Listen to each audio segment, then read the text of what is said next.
If you're 65, 70, or even 80 years old, and you can still get up from a chair each morning without using your hands, congratulations. You've just passed a test that most younger folks don't even realize exists. I know that may sound simple, but after over 20 years working with older adults, I've come to believe this. It's the smallest, most ordinary movements we do each day that reveal the clearest signs of our real health. Years ago, I had a neighbor named Mrs. Linda. She was 78, always well-dressed, gracious, and surprisingly quick on her feet. Every morning, I'd see her in the garden, carrying her own hose, climbing a few stone steps to prune her rose bushes.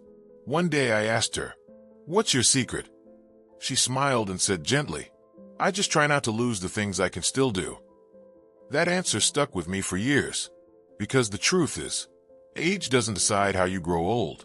What really matters is what you've managed to keep, and what you choose to fight to keep.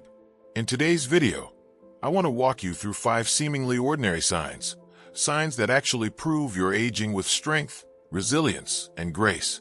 No blood tests, no expensive equipment, just simple clues from your daily life. Can you still rise easily from a seat? Is your balance steady? Do you remember conversations from yesterday? Can you play on the floor with your grandkids without hesitation? If you can still do most of those things, trust me, you're ahead of the game. You're living with more strength and hope than you probably realize. And if a few of these signs feel out of reach right now, don't worry, you can build them back, starting today. So let's take a closer look at each of these powerful signals, beginning with the very first. What's the one simple thing you do every single day that quietly tests your strength, balance, and even your longevity? We're about to find out right now. Have you ever really noticed how you get up from a chair? It might sound too ordinary to think about, but believe it or not, it's one of the most powerful silent tests of health once you're past age 65. Picture this. You're sitting in your living room, watching the news, or enjoying a cup of tea. When it's time to get up, do you push off with your hands, lean on your knees for support, or do you simply lean forward slightly and use your legs and core to rise smoothly? If you can stand up without using your hands, that's a very good sign. It means your thigh muscles are still strong, your balance is intact, and your nervous system, muscles, and joints are still working together in harmony. I remember my old neighbor, Mr. Henry. He's 80 now.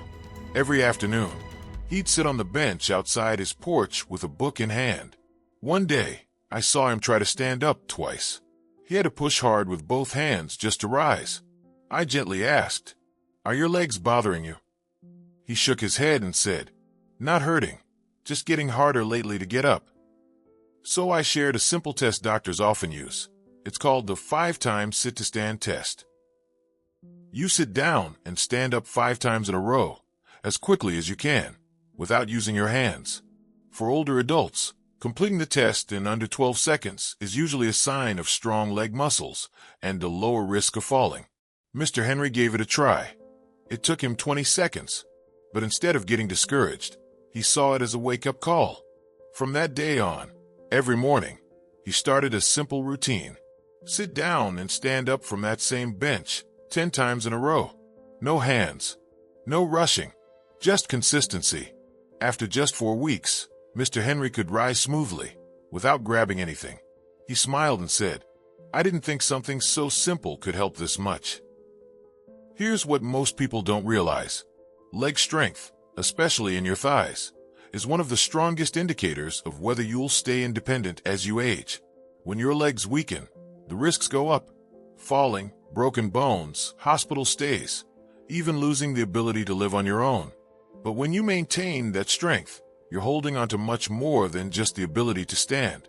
You're holding onto the freedom to get out of bed without help, to safely use the bathroom at night, to open the front door and live the life you choose.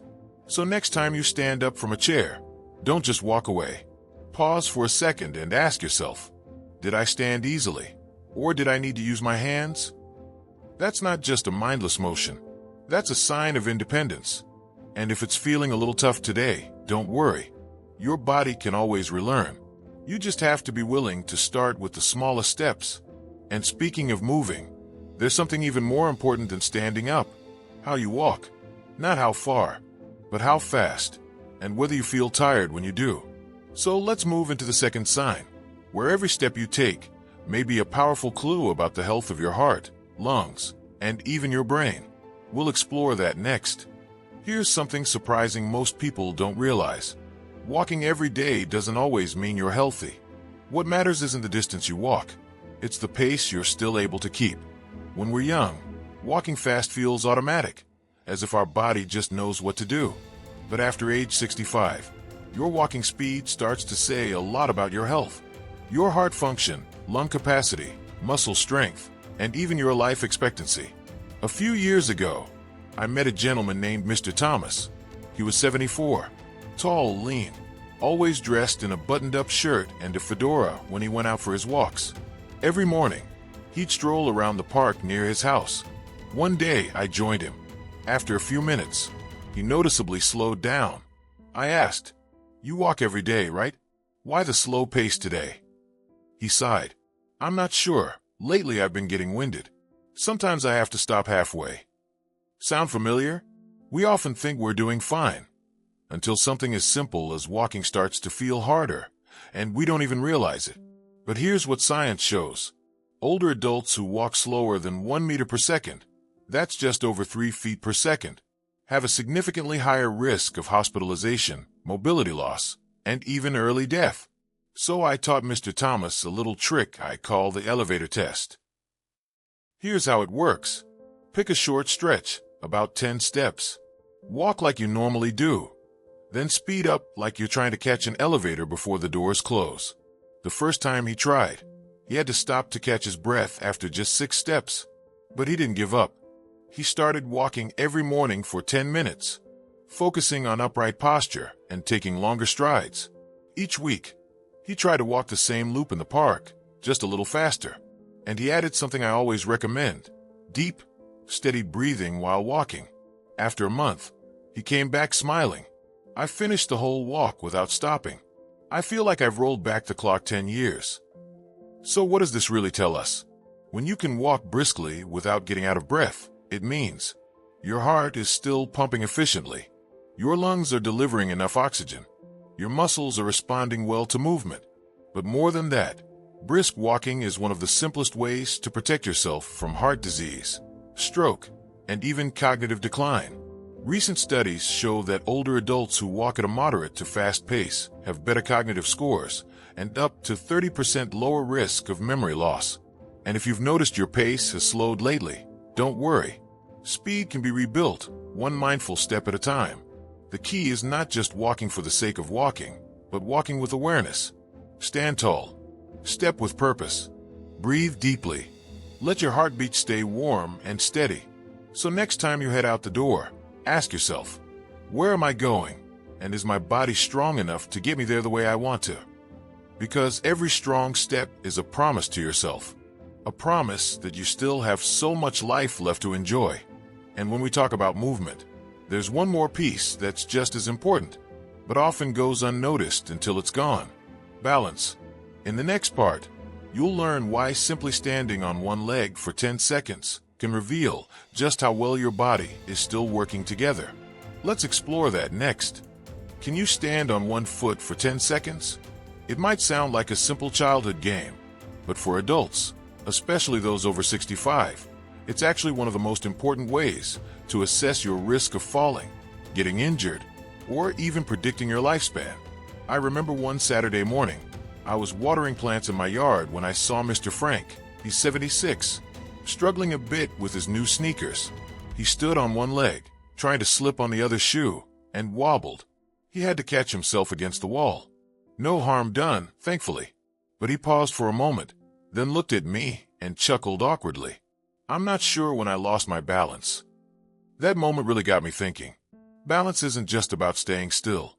It's the result of an incredibly complex coordination between the brain, your muscles, your eyes, the inner ear, which senses your body's position, and even the soles of your feet, which gather feedback from the ground. If even one of those systems starts to weaken, you'll begin to feel a little less steady without always knowing why. In medical research, The 10-second one-leg balance test is considered a powerful predictor of overall health in older adults. One study, published in the British Journal of Sports Medicine, found that people who couldn't balance on one leg for at least 10 seconds had double the risk of dying within the next 10 years compared to those who could. It sounds serious, because it is, but it's also a wake-up call we need. After that day, Mr. Frank started practicing every morning. At first, he could only manage 4 seconds, but instead of getting discouraged, he followed a small tip I once learned from a physical therapist. To improve your balance, you don't need fancy equipment. You just need your own 2 feet and a little daily commitment. So Mr. Frank began practicing while brushing his teeth, standing near the sink for safety. After 2 weeks, he made it to 9 seconds. After 3 weeks, 12 seconds. And after 1 month, he told me, "I feel like I'm finally in control of my body again, instead of just living inside it." Good balance doesn't just help you avoid falls. It allows you to walk with more confidence, turn quickly when needed, climb stairs without fear, and most importantly, stay independent in your daily life. If you'd like to try the test, here's how. 1. Stand near a sturdy wall or chair for safety. 2. Lift 1 foot just 2 to 4 inches off the ground. 3. Don't lean or touch anything, just balance. 4. Count. If you reach 10 seconds or more, congratulations. Your brain, muscles, and sensory systems are still working well together. And if you don't quite get there yet, that's okay. Your body remembers. With just a bit of daily practice, it can relearn what it once knew. And once you've mastered standing on one leg, the next question becomes, can you sit down on the floor and get back up without help? Because that skill, as simple as it sounds, can determine just how long you'll be able to live independently, safely, and freely. We'll explore that next. When was the last time you sat down on the floor? Not a low chair, but the actual floor. And more importantly, when was the last time you stood back up without help and without grabbing onto something nearby? For many people over 70, that's a real challenge. But what most don't realize is this. Your ability to get down to the floor and back up on your own is one of the strongest indicators of how long you'll be able to live independently. I once worked with a woman named Josephine. She was 78. One afternoon, her granddaughter Emma brought over a box of building blocks and excitedly asked, "Grandma, will you play on the floor with me?" Josephine hesitated, not because she didn't want to, but because she wasn't sure she could get back up. She wasn't in pain. Her joints weren't badly damaged, but she hadn't done it in years. And the truth is, your body, like your memory, starts to forget what it doesn't practice. And this isn't a minor issue. According to a study in the European Journal of Preventive Cardiology, older adults who can sit down on the floor and get back up without using their hands are 5 to 6 times more likely to live longer than those who need assistance. Why?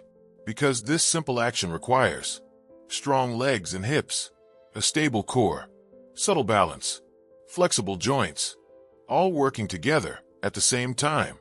If even one of those areas is weak, the whole system struggles. After that day, Josephine decided to make a change. She started small, practicing standing up from slightly lowered chairs several times a day, doing slow, controlled knee bends and getting on and off the floor with support, using a yoga mat to gently practice sitting down and standing up 3 times each morning. After just a month, she could sit and play with Emma on the floor again, without needing to lean on a table or ask for a hand up. She told me, with tears in her eyes, "I didn't just get my mobility back. I got back a part of my life I thought was gone." And here's the part many overlook. Avoiding the floor because you're afraid you can't get up is often the first step toward losing your freedom. Avoiding the floor leads to avoiding play with the grandkids, avoiding bending down to pick things up, avoiding trips outdoors, and eventually growing more dependent on others. If you've never tried it before, start today with a simple floor transfer exercise. 1. Place a sturdy chair near the floor to use for support at first. 2. Slowly lower yourself down. Use your hands if needed. 3. From a kneeling position, use your stronger leg to push yourself up. Don't pull or grab the chair. 4. Move slowly and safely. 5. Repeat 2 to 3 times a day. In a few weeks, you'll notice changes, not just in your body, but in your confidence, and in how much more in control you feel over your life. Because when you can still sit down and stand back up on your own, you can still go on a picnic with your family, play on the floor with your grandkids, take care of yourself during unexpected situations. And the best part, you don't need the strength you had at 25. You just need enough strength and flexibility to hold on to your independence. So now, if you've made it this far, you've already discovered that you can rise from a chair without using your hands, walk briskly without losing your breath, balance on one foot, sit down and stand up from the floor. But there's one more sign, small but powerful, that affects your ability to do all of those things. Can you carry yourself and a bag of groceries without getting tired? We'll explore that in the next section. There's a kind of strength most older adults don't think about until the moment they need it the most. The strength to carry the simple things in life. Not barbells at the gym, not hauling heavy lumber or lifting concrete, but things like a grocery bag, a bag of trash, a basket of laundry. I remember catching up with Mr. Richard not long ago. He's a retired aerospace engineer. Back in the day, he could haul a full set of tools up and down stairs without a second thought. But at 75, just a few bags from the grocery store left him winded halfway to the kitchen and calling for his grandson to help. He looked at me and sighed. I never thought something so ordinary could become this difficult. I used to carry stuff like this every day. We tend to accept losing strength as a normal part of aging, just something we have to live with. But here's what most people don't know.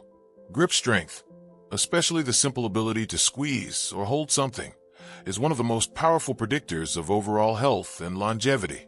A major study published in The Lancet found that older adults with weaker grip strength had a significantly higher risk of early death, heart disease, and loss of independence. But even more than the physical loss, what hurts most is the emotional toll. Because when you lose strength, you don't just lose muscle. You lose your sense of control.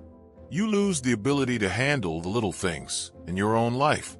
And that feeling of helplessness can be harder than illness itself. But Mr. Richard didn't accept that. Every morning, he started lifting a 1-liter bottle of water, slowly raising and lowering it. He also picked up a small rubber ball, squeezing it for 5 minutes each night while watching TV. 6 weeks later, he proudly told me, "I carried both bags of groceries into the kitchen, didn't stop once, didn't call for help. It felt amazing." If you're wondering whether you're strong enough, try this simple test. Grab a tote or bag that weighs around 5 to 7 pounds. That's about 2 to 3 kilograms. Walk a full lap around your house.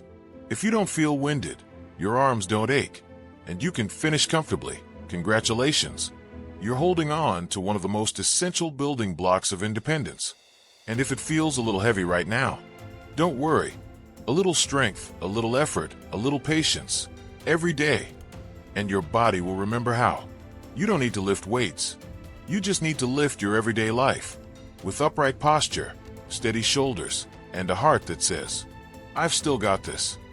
So, if you followed along this far, you now know. You can rise from a chair without using your hands. You can walk briskly without losing your breath. You can balance on one foot. You can sit down and get back up from the floor. And you can carry the load of your life without stopping to rest. That's not just healthy aging. That's living with strength and dignity. But there's one more sign, quiet, yet incredibly telling, about the health of your heart, your brain, and your inner drive. It's this. How do you start your mornings?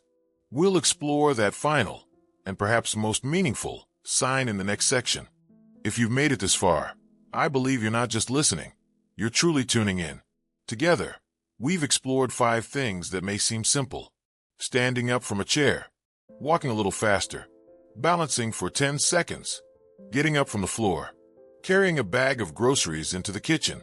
They sound ordinary, but each one is your body's way of saying, "I'm still here, and I can still do this." You see, aging doesn't begin with a number. It begins the moment we stop doing the things that once felt natural. But here's the beautiful part. You can return to them at any time, not through something dramatic, but through small movements, steady steps, and a quiet belief that you are the one writing the next chapter of your life, actively, courageously, and with love. So today, ask yourself, can I rise with ease? Can I walk briskly, keep my balance, and manage life's little tasks on my own? And if there's something you're not quite able to do yet, smile, because your body is still willing to learn. It's never too late to do something right for yourself. If you found this video helpful, please consider sharing it with someone you care about. Maybe your parent, grandparent, or a dear friend who wants to live more confidently each day. And if you'd like to keep walking this journey with us, don't forget to subscribe to the channel so you never miss the meaningful, uplifting content we create just for this golden stage of life. Thank you for spending your time with me today. I'll see you in the next video, where we'll continue walking together toward a healthier, happier, and more hopeful life, no matter your age.